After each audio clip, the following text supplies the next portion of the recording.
You're listening to Leveling Up, and I'm Ariel, your host. Welcome back to Leveling Up. My name is Ariel, and I'm your host. Welcome to episode 3. I can't believe we're making it here. We're just trucking along. Episode 1, 2, and now 3. So if you've been with me all along since the beginning of my journey, the entire 3 episodes that we have thus far, thank you. If you're just joining us or just joining me, I want to welcome you to my journey where we talk about life, fitness, health, wellness, all sorts of awesome things. And really the whole idea is that here we learn how to do life better. So for episode 3, I'm calling this the rise and hopefully fall of hardcore fitness culture.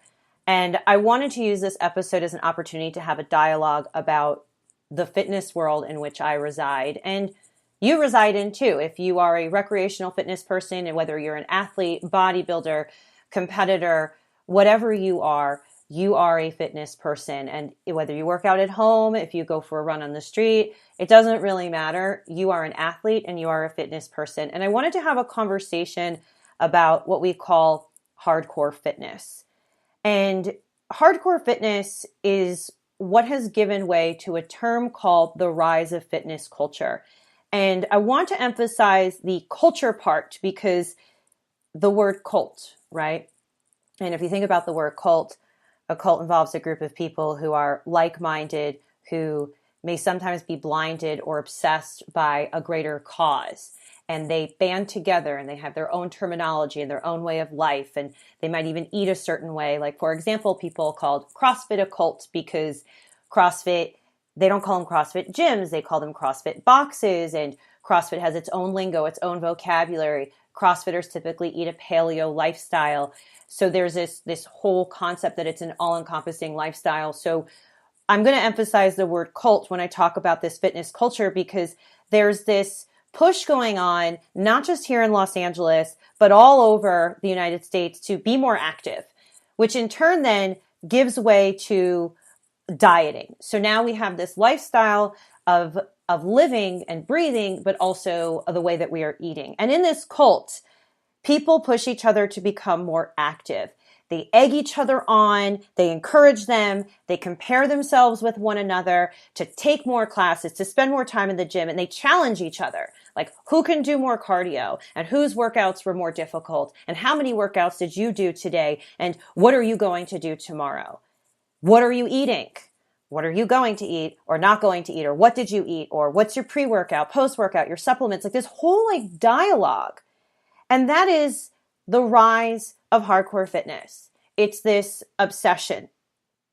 When I say this obsession, I'm sure you've seen on social media that it's like, hashtag no days off, hashtag no pain, no gain, or, sweat is fat crying. And, I don't even know anymore, but I'm just going to say is like, this is perpetuated by social media and especially with the hashtags and specifically Instagram is responsible for this excessive training. And I say not just Instagram, but social media in general, where we document our workouts, where we record our workouts, where we film each other, where we, post pictures of ourselves on the stair machine. And then we take pictures of how many miles we ran. And then we feel the need to post, every meal that we eat or that we didn't eat. And there's this constant public validation. But what's happening with Instagram is that it's leading to people to overtraining.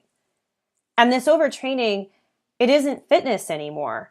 It's a chase after, a curated image on a 4-inch screen that's between our thumbs. And, somewhere along the way, we didn't think that we looked good enough.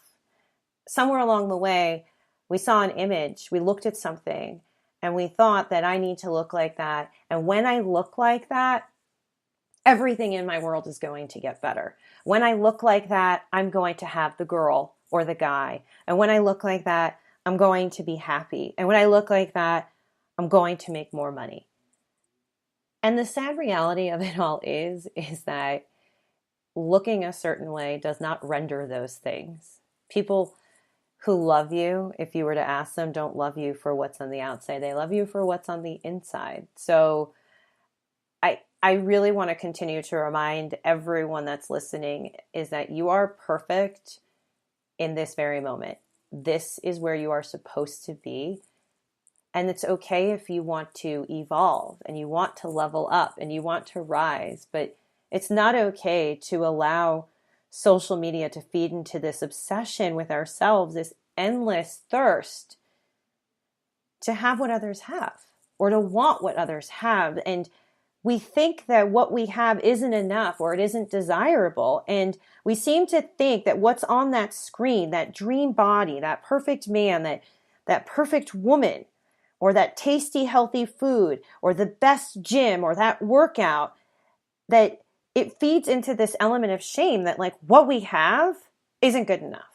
Well, I don't work out at that gym, so I guess then I'm not doing it right. Or I don't have those workout pants, so I guess then I could work out better if I had better quality pants. Or, look at this person who's traveling. For example, there's a viral video of a gym. It's called the Jungle Gym in Tulum in Mexico. And there's these like wood weights and these stone weights. And there's all these like influencers all over the world who go and they take videos of themselves inside or outside on this beach working out at this jungle gym. And people will flock to Tulum because they want to go to the jungle gym. Well, let me tell you, I went to the jungle gym. It's not all that it's cracked up to be. It's some weights on a beach. That's it. Yet somehow we look at that and we want it because someone else says it's cool. And what I want to continue to discuss throughout the course of this episode is that we feel like what we have isn't good enough or somehow it isn't valuable. And instead of feeling proud of ourselves and celebrating what we've achieved, we're left feeling empty because it, air quotes again, for those of you that aren't watching on YouTube, it is never good enough. So this hashtag InstaFitness has developed from Insta-famous personalities. I know many of you know this, but Instagram was down last week for like 10 hours. It was a big deal. Everyone's refreshing their feed. People are freaking out, melting down, myself included. I was like, oh my God, who am I? I'm kind of being a little bit dramatic here, but what if Instagram was deleted? What happens to these Insta models, these Insta famous, Insta fit personalities? So much of the fitness world right now is governed by these Insta famous personalities. And something that I want to bring up is that many of these people don't hold qualifications or certifications and credentials to be dispensing training advice. And they're called an influencer. And they're influencing you to buy this product, to buy these clothes, to use their discount code for this protein powder because they have a platform of hundreds of thousands and maybe even million of people while they're peddling. And I use the word peddling their whatever. And most often what they're peddling is this one size fits all kind of programming. So, if you subscribe to my fitness program for $29.99 a month, you're going to get a program from me, made and designed by me.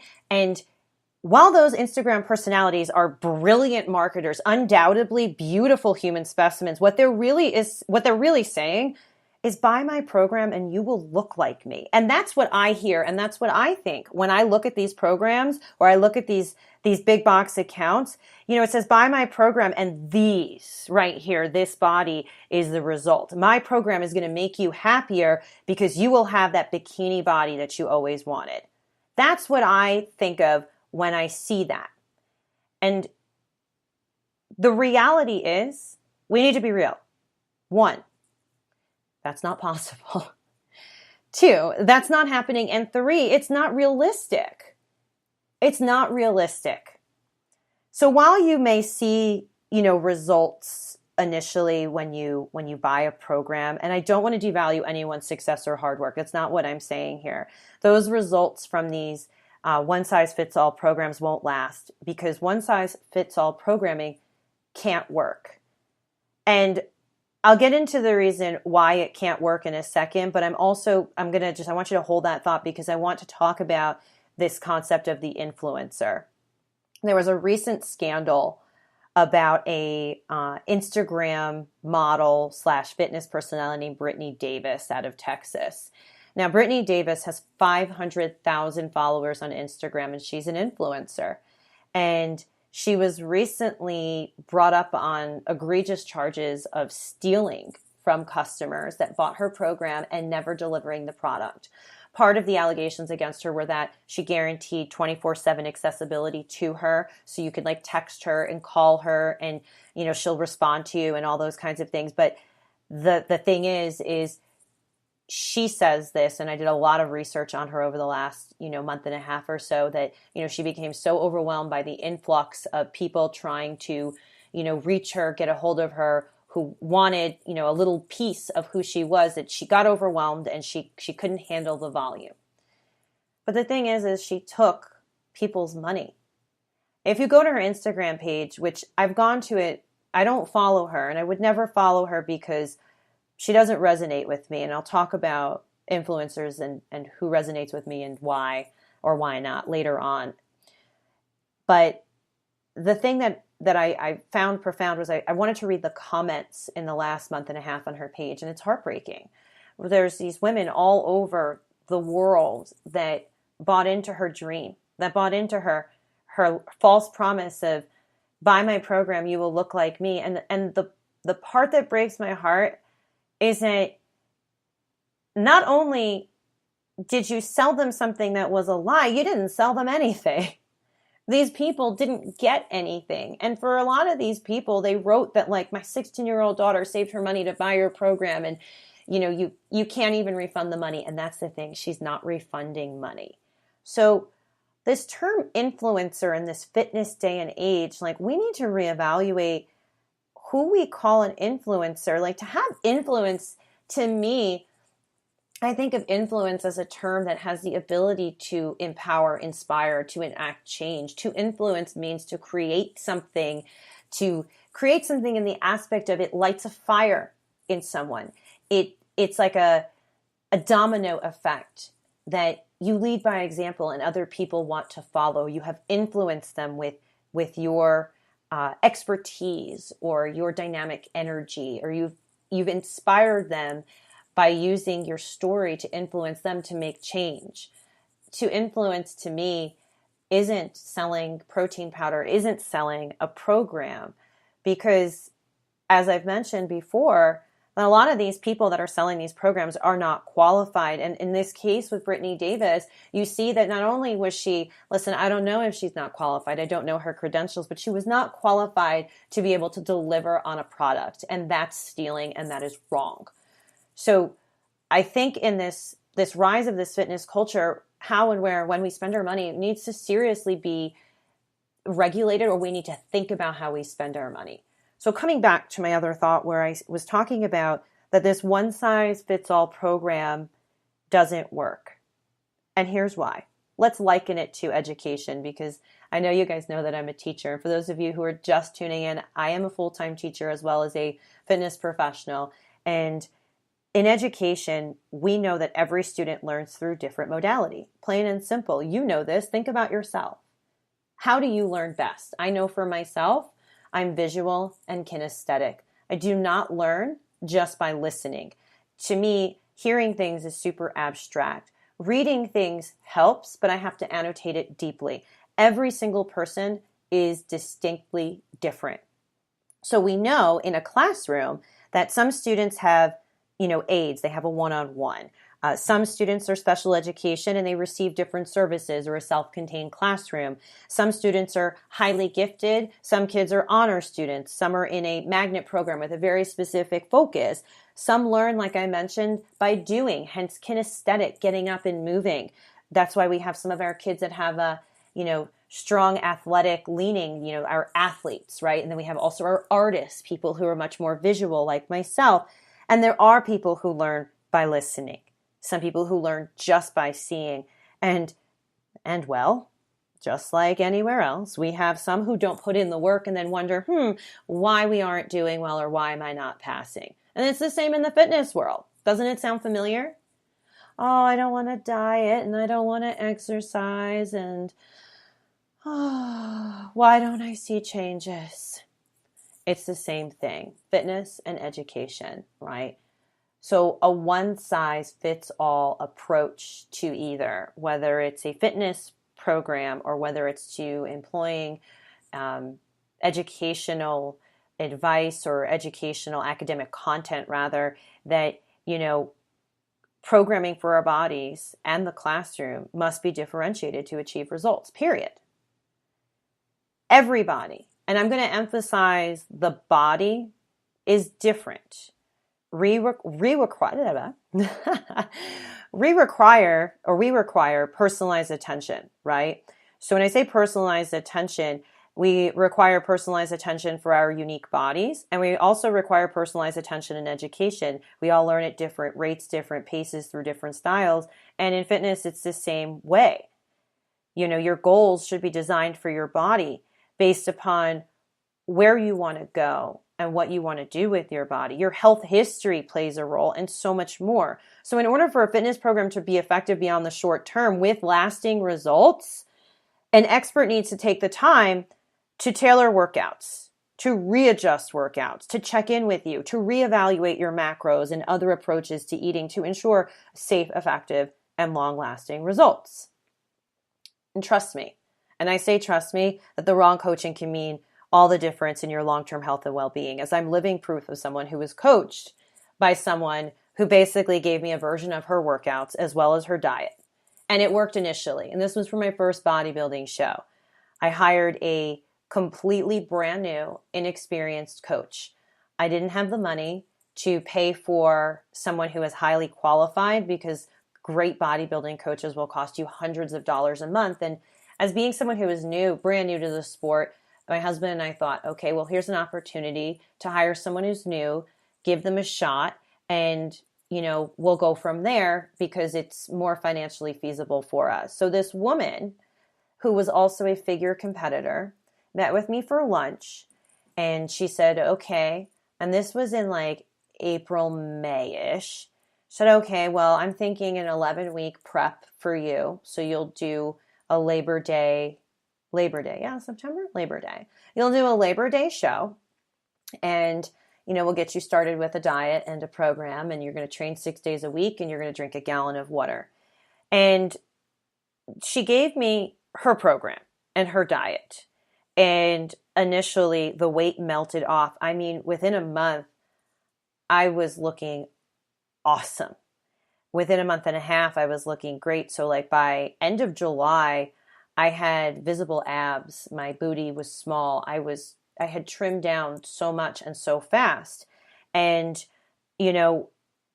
after about 6 months after the show, I tried to stay as vigilant as I could to my diet, but you can't stay on a bodybuilding prep forever. It's torture, first of all, and also it's not realistic. And I did not have proper guidance to reverse diet either. But my point about inexperienced coaches and people who are not qualified is 4 weeks before my show, this woman dropped me because I was telling her I was really hungry and I was really depleted and I was having a really hard time. And 4 weeks before my show, she tells me, I don't think you have what it takes to be a bodybuilder, unfortunately. I'm going to discontinue working with you. So she dropped me 4 weeks before my very first show, and I was clueless. And thankfully, so many people in my community via social media, I guess irony of irony, stepped up to help me. But about 6 months after, because I did not have someone with the proper expertise to take me through a prep that was healthy for my body, I was way too heavy, way too fatty, and did not have enough muscle to go into an 11-week prep. People who do 11 and 12-week preps are highly seasoned athletes that are much leaner than I am. And I typically naturally err on a more fatty side. So an 11-week prep time for me was aggressive. So it damaged me. It damaged my body. I suffer from severe metabolic damage as a result. And the results were not immediate. So about 6, 8, 9 months after, the weight slowly started to come back. And no matter how much I restricted myself, no matter how hard I worked, no matter the intensity of my workouts, no matter who even attempted to help me, over the last year and a half of my life, all I have done is try to rectify the damage. And I firmly believe that had I have worked with someone initially who put me on a safe prep where I was cutting weight over a long period of time or even building muscle, I really should have been on about a year long worth of prep. 11 weeks where I was at my starting point was most definitely not an appropriate time frame for me. It was dangerous. And now I have to sit here and deal with the results of it. So, I implore you, please, to do your research when you're on social media and you're looking at these people and you're buying their programs, or you're supporting them. When you buy a program, you're voting. You're saying, I like you and I like what you're doing, but do your due diligence. I would hate for anyone to ever end up like me. So what I want to talk about is a $29 subscription program from Instagram. As far as I'm concerned, is not enough for you or for me. And it's not even about the program per se. It's what happens from this hardcore fitness culture. So this hardcore fitness culture it goes so much more than, and it's so much more damaging than any cheap workout or diet could ever be.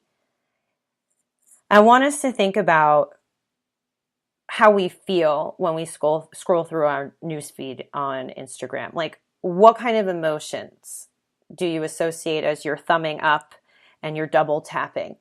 And what we see is toned and tanned bodies on a beach, on top of a mountain, looking off pensively, flexing and lifting their shirt to reveal abs, or even someone like cooking in the kitchen with their shirt off, or, their shirt up and saying, hashtag abs are made in the kitchen, or even posing provocatively for that perfect booty shot. And I know you girls, what I'm talking about, with this like arch in your spine and your booty pops out and you're looking over one shoulder and it's from the side. And I mean, I'm guilty of it, but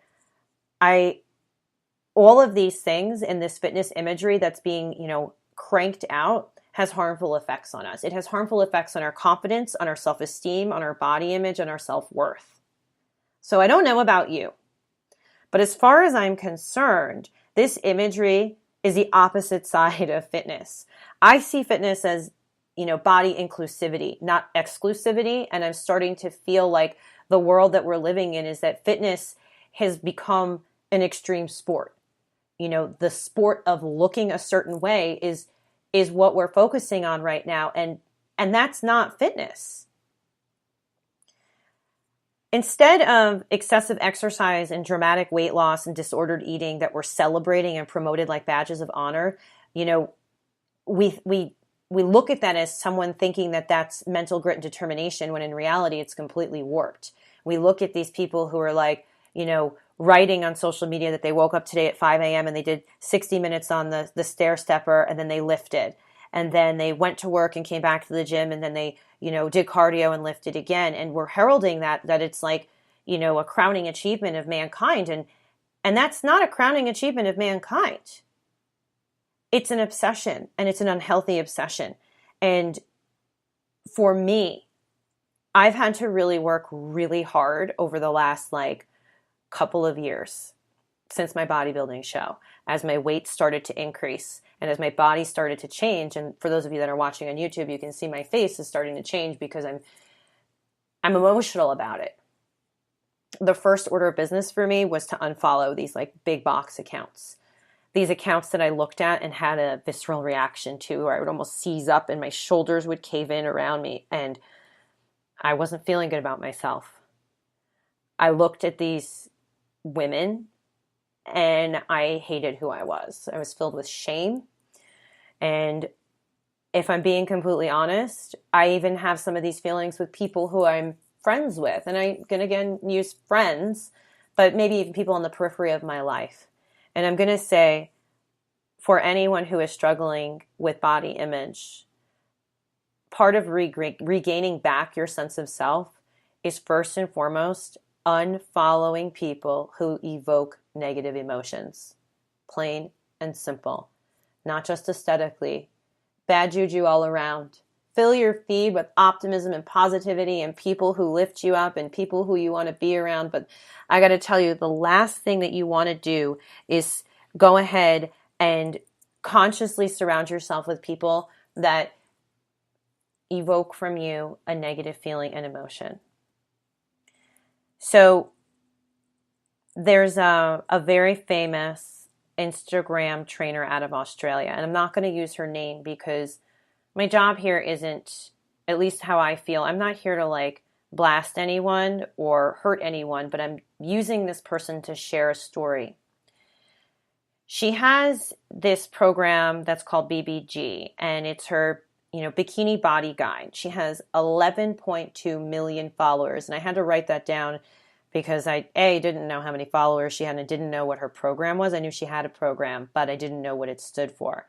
So this woman who over the years occasionally would pop up in my sponsored feed, or like my best friend would send me some of her workouts, and I think she follows her, and we talked about her, and I'd say, I just don't get it. I don't get it. First of all, she doesn't resonate with me physically, but I just don't get how millions and millions and millions of people could subscribe to this, because I don't understand it. But I'm getting to my point. She's only 5'5".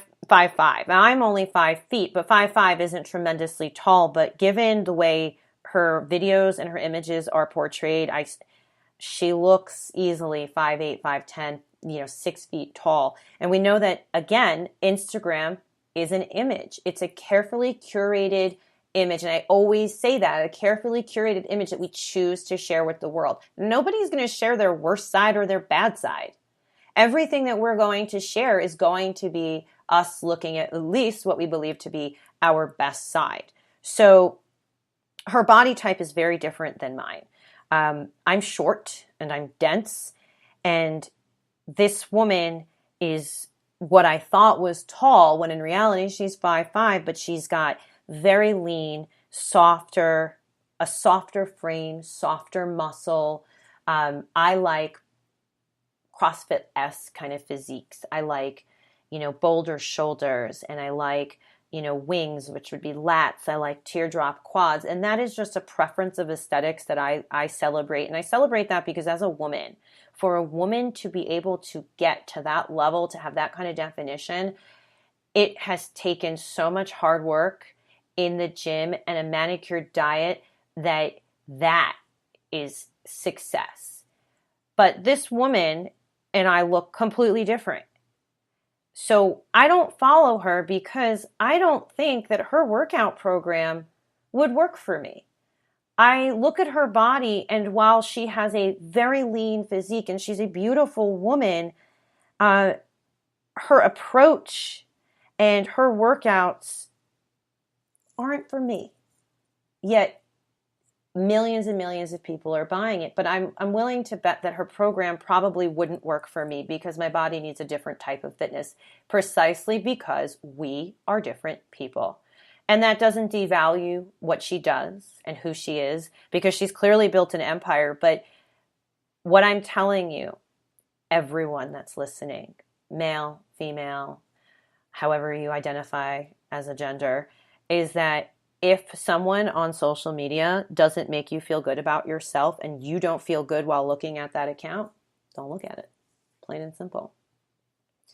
Now, evidently by her 11.2 million followers and her, fellow famous IG compatriots, my issue isn't with her. It's not a personal thing. It's a general thing.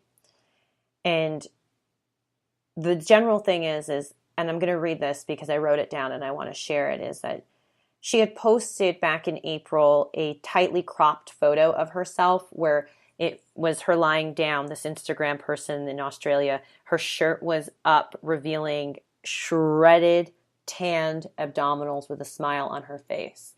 And the caption read, "Remember that your journey is your journey and not anyone else's. Don't ever compare yourself to anyone else, not the girl in the magazine, not the girl on Instagram, not your friends, not even me." I've got to tell you, it's a lovely sentiment, but I'm sorry, it just feels empty to me. You can promote positivity without the abdominal shot. You can, as a matter of fact, have inspirational words to post, but why do you need the abs? And I've got to say is that photo simply makes me feel bad about myself. Her messaging is fine. I think it's beautiful, but it just feels trite. It feels cheap to me. And I've got to tell you, I have zero tolerance for bullshit captions like that. Bullshit. What do your abdominals have anything to do with, journey? I've talked about this before, but a large portion of people who have abs, you've worked for it, awesome. But there are a lot of people who have abs because it's just their genetic coding and they have low body fat naturally. I do not have a naturally low body fat. My husband has a naturally low body fat percentage, and it's much easier for him to lose weight than it is for me. And it's much easier for my husband to have abs if he wanted to have abs. We're all different, and that's the beautiful thing. But I have got to say that I think that taking a photo of your abs with this hashtag, find your own motivation is grandstanding, it's bragging, and it's boasting. That's what it is. And it doesn't inspire me. And my journey isn't your journey. And I want to say why, my journey isn't these people's journey or anyone else's journey. So I've had 4 knee surgeries, and I haven't spoken about this up until this point in my podcast. 4 knee surgeries. I've had my ACL, MCL, and meniscus done multiple times. I blew out my first knee when I was 17, turning 18 in high school. That was my left knee. My right knee I blew out my first year in college, and then I blew it out again in my second year of college. And then I had it operated on again about 3 or 4 years ago.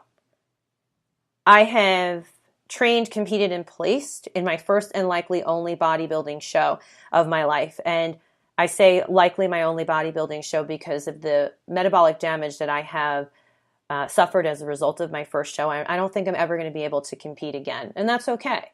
But I've also competed as a power lifter.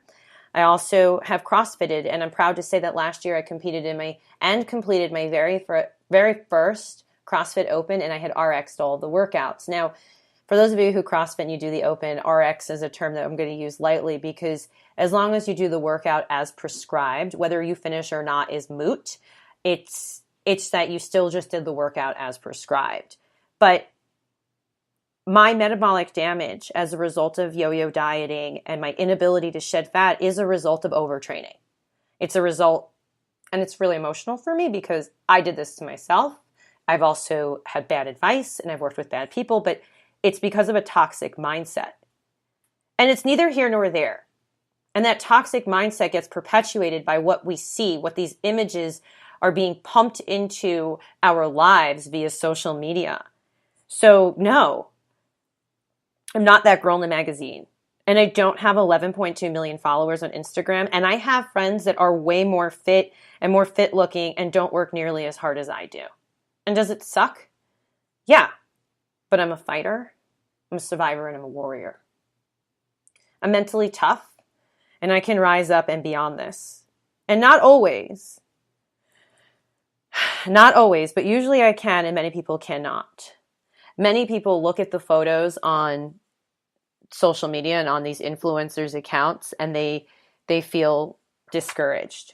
And I say, I can sometimes and not always look at these people's accounts and disconnect, but most people can't. Most people look at these accounts and they start to go into this negative dialogue for themselves. So coming back to this same post I was referencing with the tightly cropped photo and the abdominals is in April 2008, this influencer posted that photo. And here were some of the comments that people had wrote. Literally, work out every day and nowhere near as fit looking as you. I wish I was so skinny. Please help me. I would do anything to look like you. I have got to say that reading those things really hurts me. Clearly, the intended messaging is getting lost. And it's evident by those comments. And those were just 3 of hundreds of thousands. There was 1,500 comments on that photo. the messaging is clearly lost. So why the abs?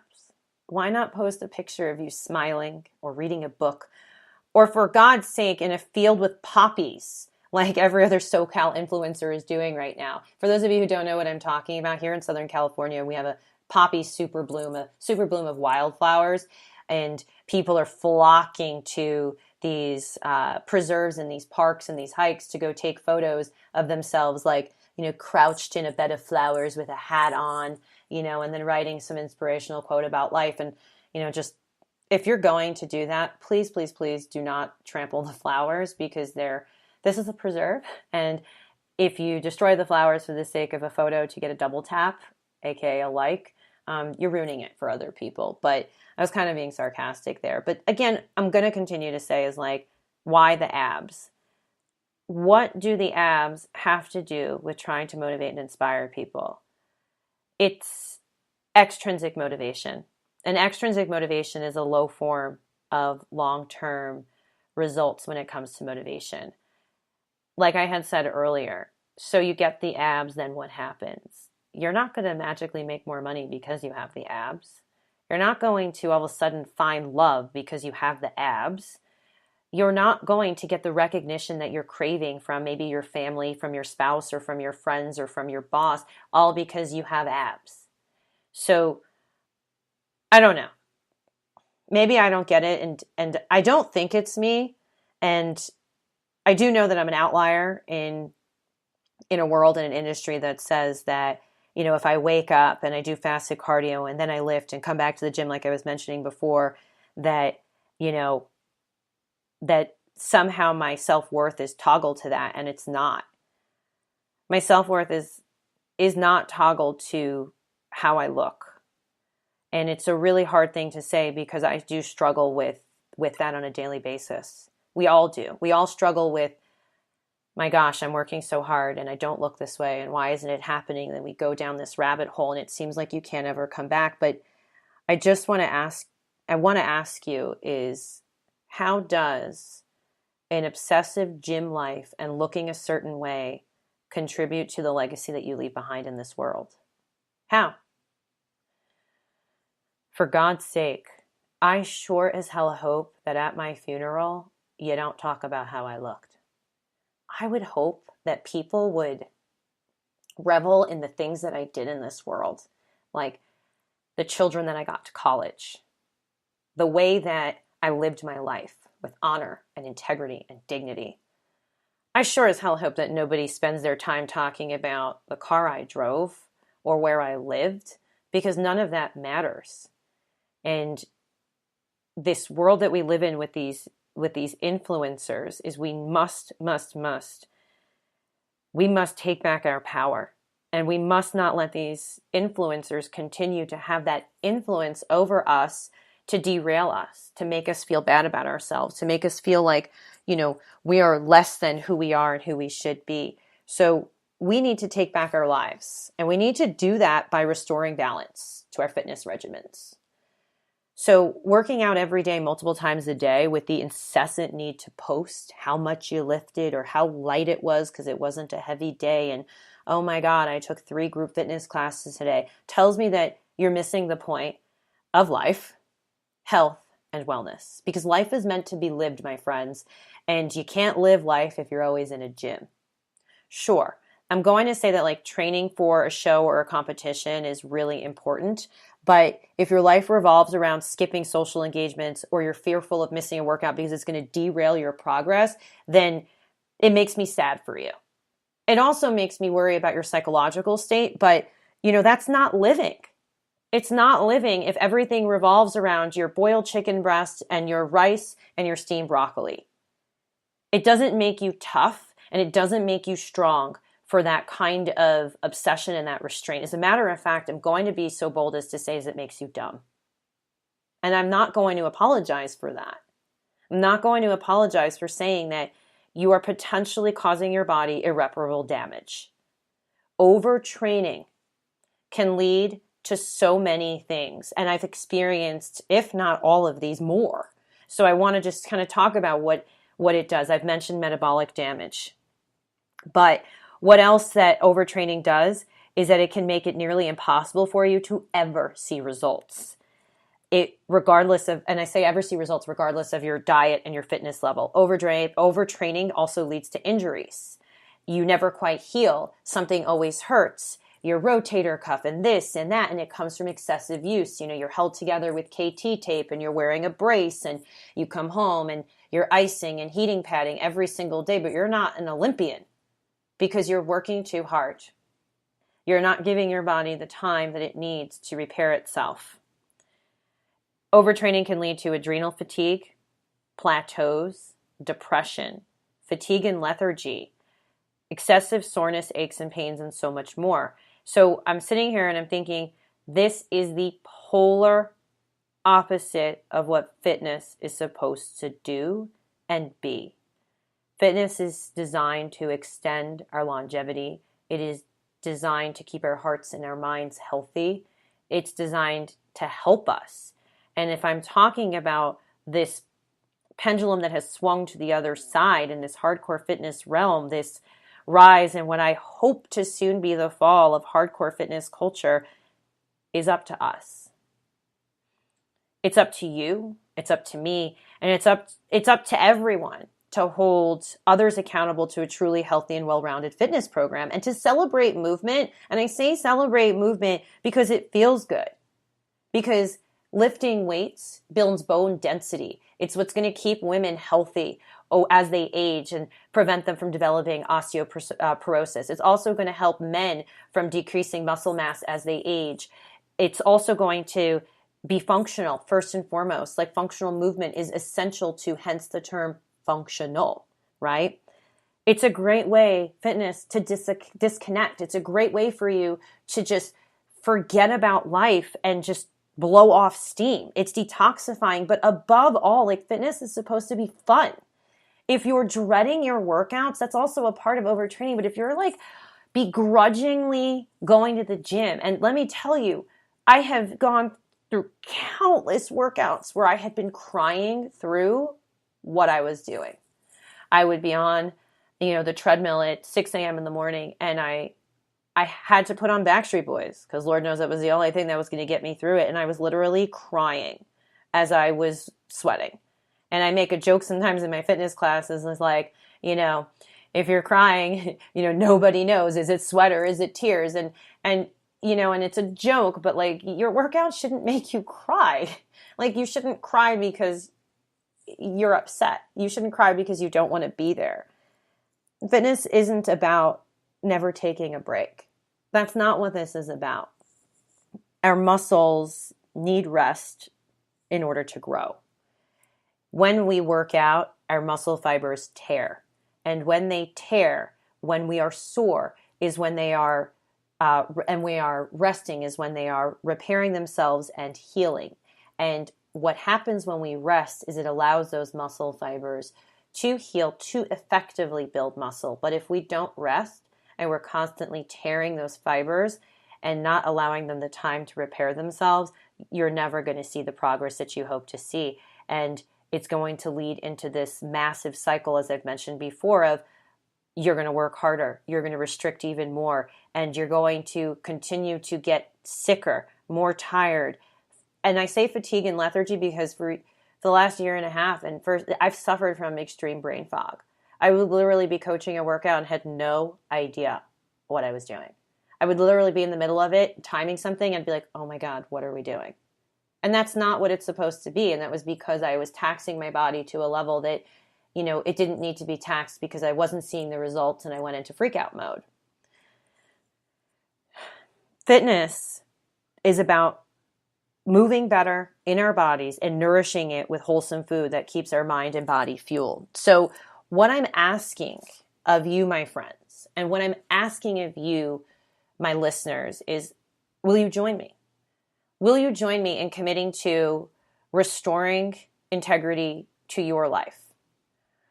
Will you join me in rewriting the narrative that you tell yourself when you choose to skip a workout, that it's okay to skip a workout? Will you join me to treat yourself with kindness, compassion, and positivity, that you're not stupid, you're not ugly, you're not fat. You're not lame because you can't do something yet in the gym. What we tell ourselves is crucial to our success because thoughts become things. Our thoughts determine our reality. So be mindful of what you tell yourself, because what you tell yourself you believe, and what you believe is what you manifest. It's what happens. So I want you to join me in choosing to surround yourself with people and images that evoke feelings of inspiration, hope, excitement, and joy. So my question is can you do that? Can you choose you? Can you choose to say that I want to feel better about myself and know that I can take steps to make that happen? So I hope that you will join me in cleaning out your newsfeed, following inspiring people with accounts that promote genuine, well-rounded messages of health, wellness, fitness, and body positivity. As I mentioned before, body inclusiveness, because fitness is about inclusivity. I hope that you will join me on this journey of rewriting the narrative or rewriting the tale we tell ourselves in this extreme world of fitness in which we currently reside, and lead our own quiet revolution, because together we are stronger and together we can do this. Thank you guys so much for listening to my third episode of Leveling Up. If you enjoyed what you listened to, please make sure that you share on all of your social media channels. I am located on pretty much like every channel, so I hope that you can pass along what we are doing together with other people. But like, subscribe, rate, all of those wonderful things, and find me, ironically enough, on Instagram at Ariel_Miller. Thank you so much, and together we do life better. Mwah!